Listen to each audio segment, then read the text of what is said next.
नमस्कार, मी सरस्वती आपल्या सर्वांचं मनापासून स्वागत करते अजून एका नवीन व्हिडिओमध्ये।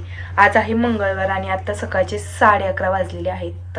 मी लॉग इन केले आणि आज सकाळीच नऊला लवकरच आंघोळ घातली। मला 10 वाजता आंघोळ घातली। रोज तर मी त्याला 12 वाजता आंघोळ घालत असते।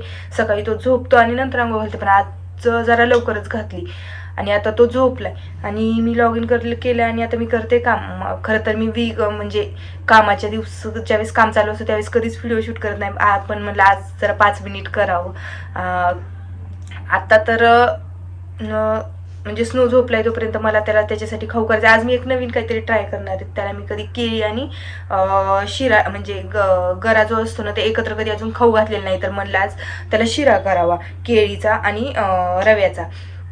त्यात साखर वगैरे काही टाकणार नाहीये, फक्त शिरा म्हणजे रवा भाजून छान घेणार आहे आणि त्यात केळी टाकणार आहे। ते पण मी तुम्हाला दाखवेलच नंतरून, कारण की आता तो उठायच्या अगोदर त्याला करायचे। झोपलेला मला वाटतं 1.5 तास होत आले त्याला, मग आता आपलं करून ठेवलेलं बरं म्हणून मी आता करणार आहे। आणि वर्क फ्रॉम होम असल्याचा एक फायदा आहे की आपल्याला आपल्या मनाप्रमाणे आणि आपल्या वेळेत काम करता येतं। म्हणजे कामाचा जरी टाइम एक असेल तरी पण थोडंसं आपल्याला ब्रेक घेता येतो आणि ब्रेकमध्ये पण आपण काम करू शकतो। मी तर करते, कारण की ब्रेक असेल त्यावेळेस कधी स्नो झोपतो कधी झोपत नाही आणि ज्यावेळेस माझं काम असतं त्यावेळेस तो खेळतो। मग मी ब्रेकमध्ये काय करते, ब्रेक जास्त घेतच नाहीये। मग त्याचा जो ब्रेकचा टाइम आहे ना, मग त्याला ते खाऊ पिऊ घालण्यातच भरून काढते। त्याला खायला वगैरे करायचं असतं ना, तेव्हाच मी तो माझा ब्रेकचा टाइम सगळा संपून जातो।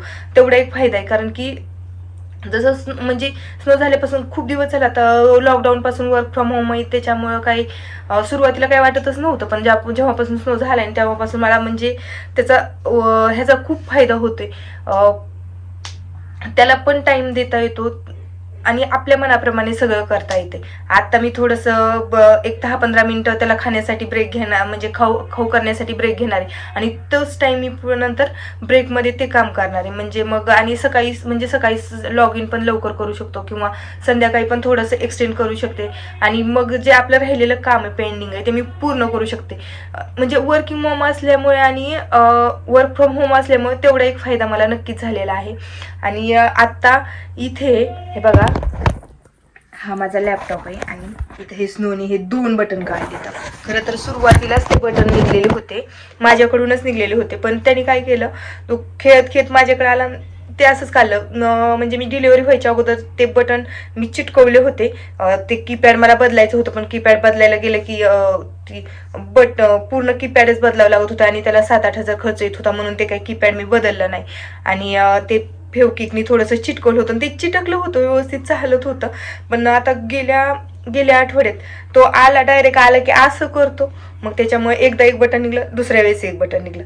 तर आता होणारच, लहान बाळ आहे म्हणल्यानंतर होणारच। आणि इथे हे माझं हे बघा, इथे हे कायमच असतं, ज्यावेळेस स्नो माझ्याकडे येतो ना त्याला खेळायला काहीतरी माझ्यापाशी लागतं, म्हणून ह्या 2 वस्तू मी कायम माझ्याजवळ ठेवते। आणि पुस्तकं का कायम माझ्याजवळ असतात की ह्याच्यामुळे ह्या पुस्तकामध्ये त्याला काय होतंय, हे जे नवीन चित्र आहेत ना ते त्याला बघायला मज्जा येते। आज एक पुस्तक बघतो, उद्या एक पुस्तक बघतो, मग त्याला ते नवीन चित्र बघायला जरा आवडतं, म्हणून मग हे पुस्तकाचं कायम मी माझ्यापाशी ठेवते। आणि मोठी खेळणी का ठेवत नाही, आणि तो येतो मग ते खेळणी लागणार हे, आणि बेडवर एवढं काही ठेवू शकत नाही ना मी, मग त्याच्यामुळे ते बाहेर सगळं हॉलमध्ये ठेवत असते। आणि फक्त पुस्तकं आणि एवढे त्याची बकेट आहे, ह्याच्यात सेट्स वगैरे आहे ते।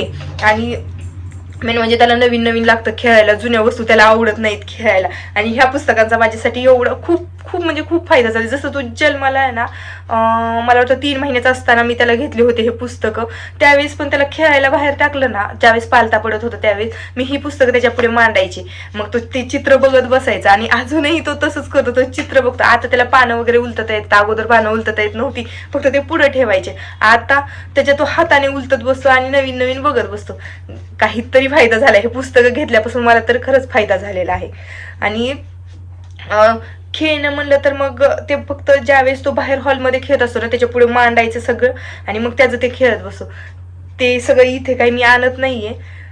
बघू आता मला करायचं त्याच्यासाठी खाऊ, आणि पहिल्यांदा तर मी खाऊ करते आणि मला काम पण करायचंय। मग मी ते खाऊ करताना तुम्हाला दाखवेल, एक 15 मिनिटं काम करते आणि नंतर मी करते त्याच्यासाठी खाऊ आणि नंतर बोलते तुमच्यासोबत। इथे मी रवा चांगला तुपात भाजून घेते आणि एवढी अर्धी केळी मॅश करून घेतली वर्षी टाकणार आहे, साखर वगैरे नाही, कारण की 1 वर्षाच्या आतील मुलांना साखर देत नाही, तो मीठ देत नाहीत, म्हणून ते काही टाकणार नाही साखर मी. हे चांगला भाजला की त्यात ती केळी टाकायची, थोडंसं पाणी टाकायचं आणि छान शिजून घ्यायचं आणि थंड झालं की त्याला खाऊ घालायचं. थोडंसं लाल भाजलं ना मग केळी टाकते.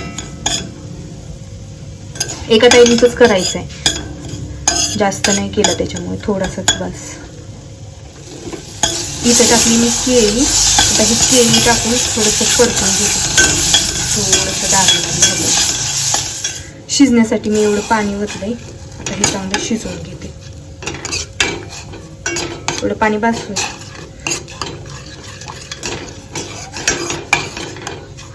तुपाणी छान चव येते ह्याला.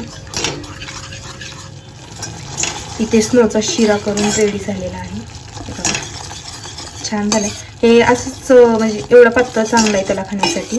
आणि केळी मी पहिल्यापासून त्याला शिजून घालते, अजून तर कच्ची केळी मी त्याला घातलीच नाही. म्हणजे कुठलेच फ्रुट्स मी अजून कच्चे घालत नाही. प्रत्येक फ्रूट मी जेवढे काही फ्रुट्स त्याला घालते खायला तेवढे अगोदर वाफेवर शिजून घेते आणि मग ते अगोदर मी मिक्सरमधून काढायचे, पण आता ते हातानेच असं चुरा करते आणि खाऊ घालते त्याला. बघा हे छान झालं. आता थोडं थंड झालं की पहिलं त्याला खाऊ घालून घेते. आता उठला येतो. चाललंय आमची गाडी गाडी.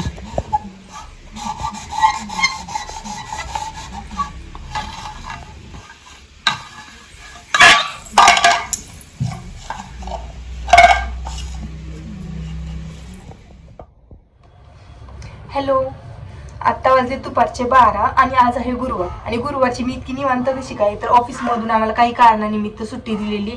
तर मग मी आता निवांत बसले, घरातली सगळी कामं आवरली सकाळची.